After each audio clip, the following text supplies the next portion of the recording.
Hello and welcome to another episode of Badgers Basketball Battlestar Galactica. This is the sixth installment, and as a reminder, we're on Google and on Spotify, where you can subscribe to either or. We're on Twitter at Badgers Basketball BG. Same thing for YouTube at Badgers Basketball BG. And finally, if you have any opinions, thoughts, questions, concerns, etc., you can send me an email at badgersbasketballbg@gmail.com. Well, the season of I don't know, one step forward, one step back, kind of keeping hope alive continues. The Badgers had two tough games this week. Obviously, able to win one of them. We'll get to those specifics soon. Um, and puts Badger fans in a stressful situation and concerns with the NCAA tournament seeding in terms of that whole situation, in case you've heard of that. So first, and this is something I think I forgot twice in the last 3 weeks, so I want to make sure to do it today. My Who Chooses Dinner segment, kind of player of the week, so to speak. This week I'm going with Kamari McGee. Played some great minutes off the bench, and just kind of for context of what he did the last two games over the week. Previously, for this past week, his high in minutes per game was against Lehigh when he had 12. Okay. He had 13 and 23 minutes against Michigan and Rutgers, respectively. And if you watch either of those games, he gave us some fantastic minutes. Okay. In addition to that, he had 15 shot attempts all season previous to Michigan. And then he had 12 in the last two games combined. So even if we exclude the great play, which he had, like talk about a stay ready mentality. And I cannot imagine how hard that has to be considering how long the season is, how many minutes he spent on the bench. So shout out to Kamari because I mean without some of the minutes he had against Michigan, I'm not sure if we win. Speaking of, I would say that Michigan game was the first time in a while where Wisconsin played, I would call either 40 minutes of consistent defense or darn close to it. Okay. I was really impressed with how we were able to get Michigan in spots or situations where they weren't comfortable or they didn't want to shoot. Michigan wants to run a lot of sets to get into Hunter Dickinson, to get him post ups, and then allow him to either get his shot or to kick out to guys who can shoot or drive off those closeout situations that they would create. Okay, specifically, Jet Howard, and I'll have more on the way we defended him a little bit, or really any one of their guards. And I just thought we did such a great job of frustrating Hunter Dickinson, specifically shout out to Carter Gilmore coming in off the bench. And I think I had a tweet. I thought Carter Gilmore played like a Badger against Hunter Dickinson. Gilmore was just frustrating him. He was not allowing Hunter Dickinson to like get to the block, so to speak. If you look at a basketball court, in case you don't know, there's one little looks like a rectangle right off the bottom near the bottom of the lane. He did not let Hunter Dickinson get to that spot, made him go a little too high, a little too far outside. And Michigan either didn't have an open pass to him or they just didn't get him the ball there because that wasn't the spot where Hunter Dickinson wants to get to. And in the first half, Michigan did a good job of running a high-low set. Essentially, as Hunter was posting up, they ran another player, um, kind of made a cut from the backside to get up to like the free throw line area to get Hunter the ball that way. I think they had like three or four buckets that way in the first half, and then guard called a timeout and essentially shut that down the rest of the game. So that was a really impressive way the way they responded to that. And in addition to that, even though the post defense was really good, and I didn't mention Stephen Crowell, he got a majority of those minutes. He also played great. Is the way our guards played defense on their wings and their guards essentially didn't allow them to get those looks because if I'm a player trying to get the ball into a post player, but I'm getting pressured, it's harder to pass. So guys like, Max Klesmit, Jordan Davis, Kamara McGee, Chucky Hepburn, even Connor Essegian, like those guys all played really good perimeter defense and they did not let any easy passes happen, which is a far harder thing than it sounds like. Okay. As I mentioned earlier, specifically like to kick out to Jet Howard, he was one player who I mentioned before the game in terms of just being this great shooter, probably going to be a top 25 pick based on what I've seen and heard in the draft, maybe top 20. Um, and he was held to I think 4 of 14 shooting. I didn't write out his points. I apologize for that, but I want to say 11 points, I think, and then 4 of 14 shooting. So overall, great defensive effort. And you could tell like he just was never in rhythm. Like he couldn't.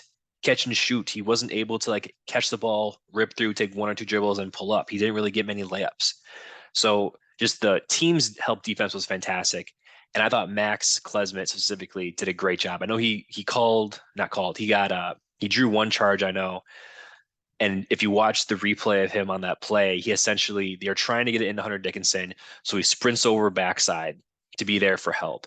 And then he realizes that his guy, Jet Howard, is open for a skip pass. So he sprints back over to be in position there. And then the person who had the ball started to drive in the lane because now it's open because because Max wasn't there to help. And then Max sprints back in to get in position outside the semicircle to get a charge. And as a former coach, you watch that play and you're just like, oh my God, that's just such great defense. So, shout out to Max. Um, let's see here. Kind of mentioned that. Now, on the flip side, like despite the great defense, our offense was well, let's just start with the positive. Okay.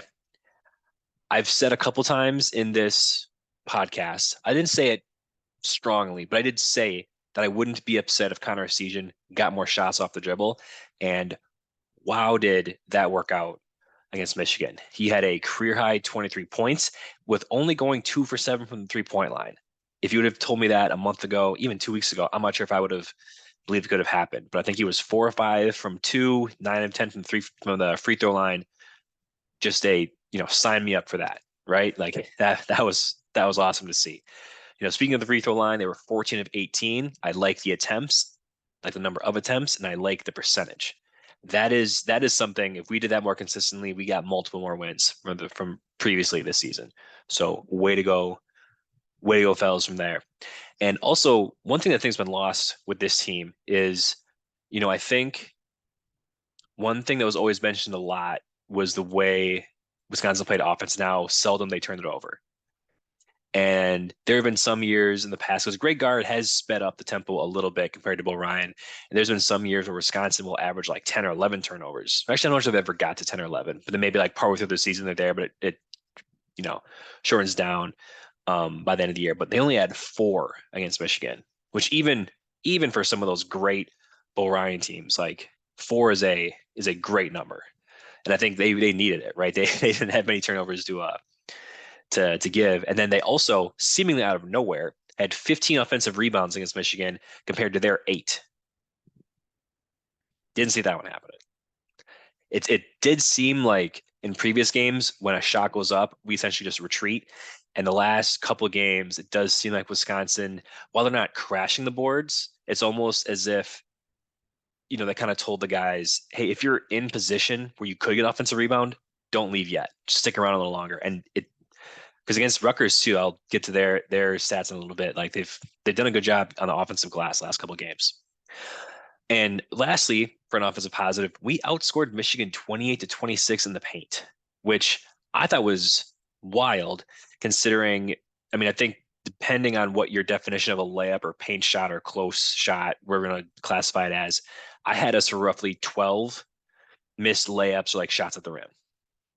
So the fact that we outscored them despite missing that many close shots is like, it's one, I think it's a note to show how, the first, I don't know, first 30 minutes of the game, they played pretty well on the offensive end. And also like their defense was just fantastic. Okay. So as I kind of just alluded to, they did go the last, 10:47 of the game and they didn't make a field goal. And let's just clarify that it's bad. You're not going to win a lot of games doing that. Okay. Let's try to avoid doing that ever again. However, that looks worse for Michigan because that happened to us and they lost. So, we'll take victories literally and figuratively where we can this year. And I also got to say, like TW's credit, this was a very different end of the game compared to Ohio State. Wisconsin in this game, I don't think they stopped attacking. Greg Gard drew up some looks, didn't go in. They weren't just like waiting for the clock to run out. They played much better defense compared to Ohio State, and they still got good looks. So I gotta give the UW credit because I think their mentality, at least the last 10 minutes, wasn't what it was in a similar situation against Ohio State. Okay. I also really quickly, I could talk about this for probably a longer time, if this is something you want to look for the next couple games, I want to talk about the way other teams set screens on UW. Because just real quick, I think I've mentioned this a little bit in a recent podcast, but the trend in recent years for defenses is just switch all screens. So what happens is an offense, a lot of times when they play again in a game, they don't have to set that good of a screen to get a switch. Because a lot of times nowadays when an offense sets a screen, that's the goal, is just to get a switch. Wisconsin does not switch screens nearly as often compared to other teams. We do sometimes, but just not nearly as often. Now, because of that, and because Wisconsin plays just good defense in general, we are coming off these screens trailing our defenders really hard. And we're trying to stay in good position. And I think Michigan, I think they had three, I want to say three, I think, fouls all while trying to set screens. And I wonder if just teams are bad at setting screens. Not bad, but it's not as good as they used to be because they don't have to like set good screens when teams are just switching everything. And then they run into a team like Wisconsin who doesn't switch screens. So they don't want to give up matchups that they think work in our favor on the defensive end. And even more so now, teams are giving us the ball just on screens. So I think it's a hard sell because that's a hard thing. It's easier to switch a screen. It's less work. Now sometimes you get a matchup you don't like, but the players are really the ones to get the credit here because even though it is a defensive strategy from the coaching staff, like they have to execute that, and that is not an easy thing to do. Okay. Let's see. Last note for the Michigan game, I gave a shout out to Kamari specifically, but really Carter Gilmore, Kamari McGee, and Jordan Davis that Michigan game. Those three guys combined for 12 points on 8 shots, so a very efficient day. They also had 7 rebounds, 2 assists, and as I mentioned, they were part of just a fantastic defensive effort. So the bench has been something I've mentioned this year. I've called it thin. They played big though against Michigan, and they also played good against Rutgers, and we'll get into that now. So as much of a bummer as that game was, the one thing I will just say right off the bat is, how do I say this? I think what's frustrating is that's a game in normal years I would be okay losing. Like the way Wisconsin played, like I would be okay losing that game. We out rebounded them on the offensive glass 9-4. We went 7 for 9 from the free throw line. I would like to get more shots off, but that's a very good percentage. We only turned the ball over 5 times. We only let Rutgers shoot 5 free throws. I thought we played for the second game in a row, really tough defense outside of a short period in the first half. We let Cam Spencer get way too many open looks from three.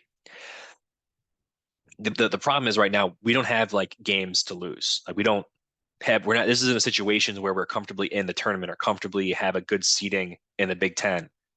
Right. So this isn't something this is a game we couldn't have given away. And so my argument is just I thought the way they played was tough. I thought the way they played was they didn't give up. They were true to the strategy they're trying to use, and just they came up literally a shot short. I think right now what's frustrating though is we're looking back at the Michigan State game, those 2 Northwestern games, and the Nebraska game, and right now those are hurting. Like right now, if we could have had at least 2 of those, this game isn't as damaging. Pause for a water break here.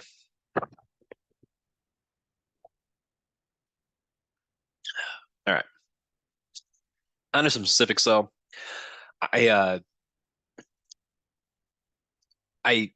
one thing I said about this game last week, kind of previewing it, is I mentioned Paul Mulcahy and Cliff Omaruri, and those are 2 guys I thought we were really going to struggle with. Mulcahy only had 6 points on 7 shots, and Omaruri, a guy who essentially lives in the paint, had 12 points on 12 shots. And that's one thing. For example, if you'd have told me that on Tuesday when I recorded the show, I would have thought we beat Rutgers. I mean, we didn't, but arguably their 2 most important players. I thought we did a good job on. On the opposite end, like one thing I was a little surprised on is Rutgers essentially had to choose: are you going to let Wisconsin get some looks in the post, or are you going to try to shut them down from 3? And Rutgers, to their credit, did a decently good job of doubling our post players to have them kick the ball out. And we didn't really turn the ball over. We only had 5 turnovers this game. And I cannot recall how many of them came on post ups. And they essentially said, hey, Wisconsin, you're gonna have to beat us from 3. And geez, like let's see, we had 33 attempts and we only made 12. Um, and now percentage wise, it's not terrible. What, that's 36%. Now in the second half, we were 6 of 22. And geez, some of those were good looks. And anyone who's watched the games I'm talking about. So again, like, I feel a little guilty looking at that percentage and saying that's not good enough. My issue is, you miss 16 threes in the second half. And a lot of those were for a college basketball game about as open as you're going to get. And it wouldn't be something I would complain about if this happened and if we lost by 10. But when you lose, like I said, by a shot, I mean that's kind of a bummer, you know? And I mean, specifically, not blaming the kid, if Connor doesn't go over 10, which I didn't think was possible, I mean, we win this game, right? If we get more than 21 points combined from Chucky, Crowell, and Wall, I think we win. Now, to Wall's and Crowell's credit, I guess, like they only took 10 shots from two and they made five of them, which I would argue is like the minimum to be acceptable. Would have liked, a couple more looks to go down, obviously, but it's not terrible. Um, I just think it's just kind of a bummer when you got Jordan Davis and Kamar McGee. They combined for 23, a decently efficient 23. I didn't write down their shot attempts, but they didn't. I don't think they really forced any shots. Like when you get 23 from those two, that should be a win. That should be a win. Um, and one thing I forgot to mention with Connor, I I can't think of one shot he took where he left his hands. I thought to myself, ooh, don't like that one. That was not the case. Liked every shot. Hope he keeps shooting. Like no one ever gets out of a shooting slump by not shooting. So I hope he comes out firing Wednesday against Iowa. And lastly, I've seen a lot of feedback, we'll say, especially the last couple of days or day, I guess. It's currently Sunday when I'm recording this. So I've seen a lot of feedback on what UW could do differently to play better and win some of these games. And honestly, I've seen some of this feedback and some of it I'm like, yeah, that's fair. Like no one's above criticism. And I think this point people are making are good. I won't list every one of them. Um, and just the thing is with this team, and I've mentioned this before, is literally it's like single digit free throws and shots away from at least minimum two more wins, maybe as many as what, five or six. And it's not a criticism, I guess, that I'm having. I don't know. No, it's not a criticism because that's such I think, a lame take. At the same time, as I mentioned earlier, we're looking at some of these games where we miss so many open shots or way too many layups and we lose by a possession, you know? So my argument is just let's start there and we'll see what we get. Okay. All right. There's actually the last week a decent amount of kind of news outside of the specific games. And I also have my first fish fry review. So that's going to be up here in a second. So before I get to some transfer portal, maybe not news, but just updates and our tournament chances, I'm going to take another water break.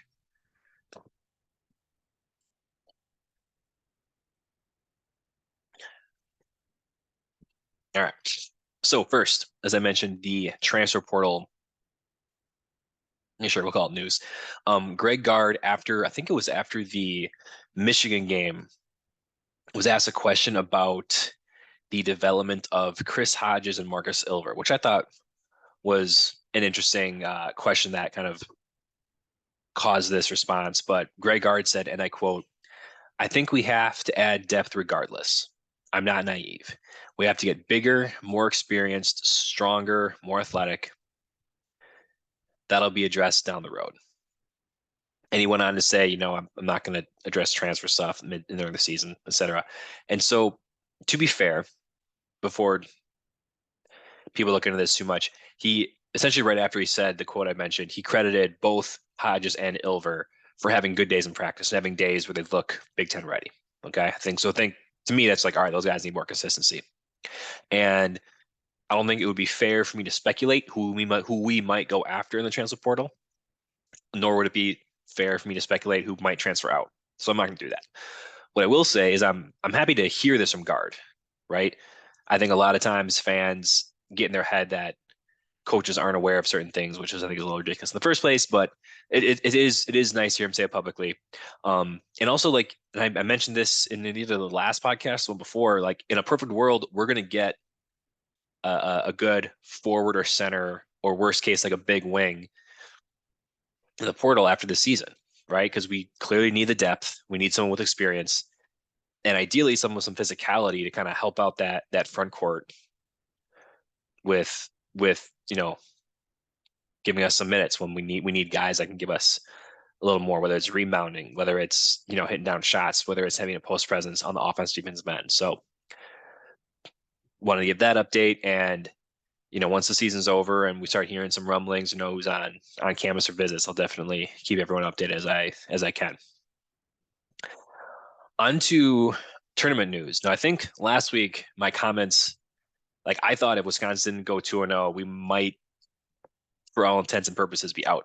However, Joel Lenardi literally today had us excuse me, as one of the last four in his bracketology update today on Sunday, February 19th, which surprised me in a good way, but surprised me. So based on that, what I would think we probably have to do is we've got to finish 3-1. At worst case, finish 3-1, and that one loss cannot be to Minnesota. Okay. And depending on who our matchup is in the Big Ten tournament, we might have to win at least one game to be in the tournament. And when I say at least one, like for example, if we play Nebraska in the tournament in the first round, like we can't lose that and expect to be in the tournament. So I think we'd have to make sure if we do lose in the Big Ten tournament, it's got to be something that'll probably be a quad one loss. Okay. Speaking of quadrants, our next three games are home versus Iowa, at Michigan, and then home versus Purdue. And those are quadrant 2 with the Iowa game, and then Michigan and Purdue both be quadrant 1. I won't go into specifics with those, but those 3 opportunities to get some good resume wins, which is why I said if we go 3-1, hopefully 2 of those 3, or ideally like 2 of those 3 essentially would have to at least be quad 1 or quad 2, which would be good for our resume. And I think we can. I'm obviously biased. We have 2 games in a row. We have really good defensive efforts. We won 1 and lost 1, obviously, but in both games we shot the ball very poorly. So if we can get some consistency on the defensive end and have some shots go down, I don't know. I think that analysis for me might be a little easier said than done, but that's kind of where I'm at.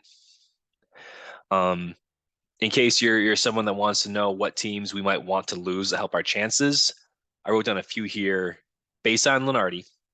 We would probably want Mississippi State, North Carolina, Memphis, Nevada, West Virginia, and Clemson to kind of finish the season with a couple extra losses to kind of help out Wisconsin. And then also essentially any mid-major. We don't want any Cinderella runs from a mid-major to steal a bid. So hopefully a lot of those mid-major conference tournaments are just chalk, where once one seed's winning. All right. As I mentioned, I had my first fish fry on a personal. My first time I had a fish fry, I think, in 2023, which I'm a little embarrassed about as it's about halfway through February. Excuse me. But I went down to Knute's in Orfordville, Wisconsin. Orfordville was about, I don't know, about a 45-minute drive or so, 45, 50-minute drive, more or less straight south from Madison. And, based on what I had heard about it, pictures online, I was optimistic to start. I was even more optimistic when I smelled the restaurant when I got out of my car in their parking lot. And then it all got better from there. I'm not gonna lie. Just got a 2-piece walleye with fries. And I also ordered cheese sauce with my fries, which I thought was gonna be some cheese sauce just dribbled over my fries. And that was not the case. I got was probably half a pint worth of cheese sauce in a styrofoam cup. And while I didn't finish it, I am both proud and maybe a little ashamed on the amount of cheese sauce I ate with my fries and my rye bread. So if that interests you, they have it, and it was worth it. This is something I would definitely recommend. Like I said, I got the walleye. It was one thing I hate when people do this, and I never expected a place like News to do this, and they like do like quote unquote their own take on a fish fry. And this was just, tried and true. It was a good breading, fried well, seasoned just a little bit. It was really good. And this is a place I would imagine like going there in the summer because they have this nice little deck out front. Um, Going there in the summer and spending a good 5 hours or so on their porch would be a good time. So shout out to Newts and Orfordville. If you're passing through or if you're near there, I would definitely recommend heading in that direction. All right. With that, we got two games this week. We are against Iowa on Wednesday, and that game's at 8 p.m. And then we're at Michigan on, oh, I can't remember if it was Saturday or Sunday, which I should know. We're there on Sunday at 1 p.m. So these are now, I would argue, two games that I would for all intents and purposes are now must wins in terms of our tournament chances. As I mentioned, though, I'm kind of optimistic based on the last two games from the defensive end. With Iowa, I mean, second time playing both teams. With Iowa, though, I checked out their schedule. They've won 5 of 6, and they are averaging 82 points per game in those 6 games, which is wild. However, in the Big Ten this season, this is almost crazier. If they don't score 80 points against a Big Ten team, they are 2-6. On the flip side, I think Wisconsin has only allowed 80 points, I think twice off the top of my head. Let me check. Actually, we might have even allowed 80. I think we might have scored 80 twice. Was that it?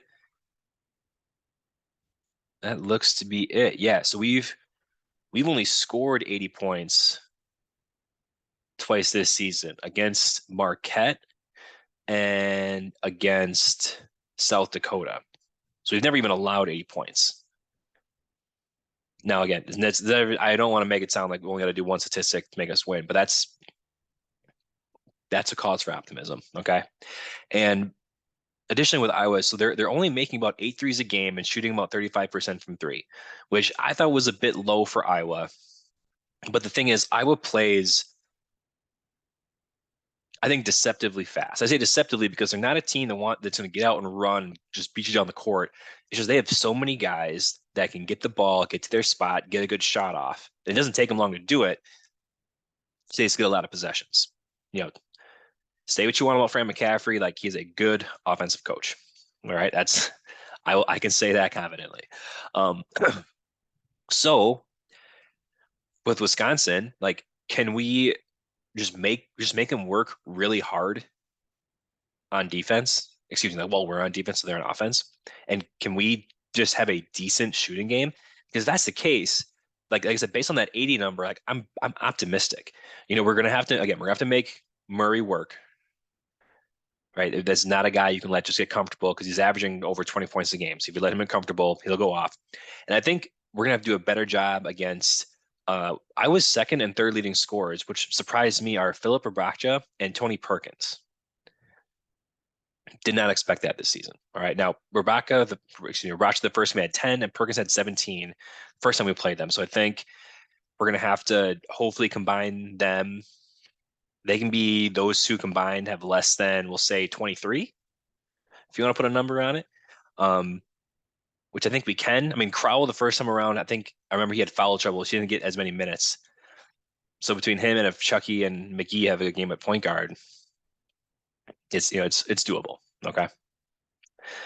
As for Michigan, this is a quick turnaround. We played them last week, playing them again Sunday. So, both teams will be ready for each other. And usually when in conference games like this, if one team wins a close one the first time around, I usually like to pick the other team the second time around, especially as in this case, they're home. However, when we beat Michigan, obviously we went the last 10-45, 10-47 without making a field goal. We were also only 1 for 8 from three in the second half, and we shot 33% from the floor for the whole game. Like those are both bad numbers, and Wisconsin is capable of being better than that. Okay. We also had a combined 8 points from Tyler Wall and Chucky Hepburn and this is crazy to me, on 20 shots. Like those are two of our better offensive threats, and they had 8 points on 20 shots. So if our defense is even remotely similar, and if our shooting numbers are just respectable, again, it's hard to think Wisconsin will at least be in it near the end. All right. And I'll also say, I thought we did a good job against Hunter Dickinson, largely by just outworking him. And especially because they had early success with that high-low look, as I explained earlier, and then it just kind of stopped. Hunter Dickinson in the second half against Wisconsin the first time around had only 3 points.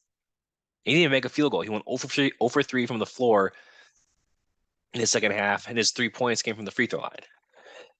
So, like, I don't know if there's like a brand new scheme or like brand new looks on offense they can do to get him more involved and that can change. Now, I'm also not a Division I college basketball coach, so I don't know if Juwan Howard's listening, which he's not.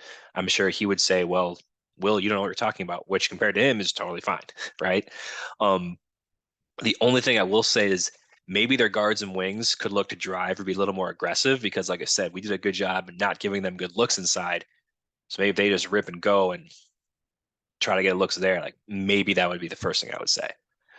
Um, it's just like I mentioned, if our defensive effort continues and we even shoot a respectable percentage from the floor in three, I like our chances. All right. Hopefully this time next week we can talk about Wisconsin's first 2-game winning streak. I think it'll be the first one of 2023. Let me just double check that. Let's see. Yeah, if we win both games this week, it'll be our first winning streak of 2023. So hopefully that's where we're at. Otherwise, if you haven't already, please like or subscribe on Google, Spotify, or Twitter, or follow, Google, Spotify, or YouTube, or follow on Twitter. We are at Badgers Basketball, Battlestar Galactica on Google or Spotify. You can catch us on Twitter or YouTube at Badgers Basketball BG. With that, hope everyone had a great weekend and has a good week ahead.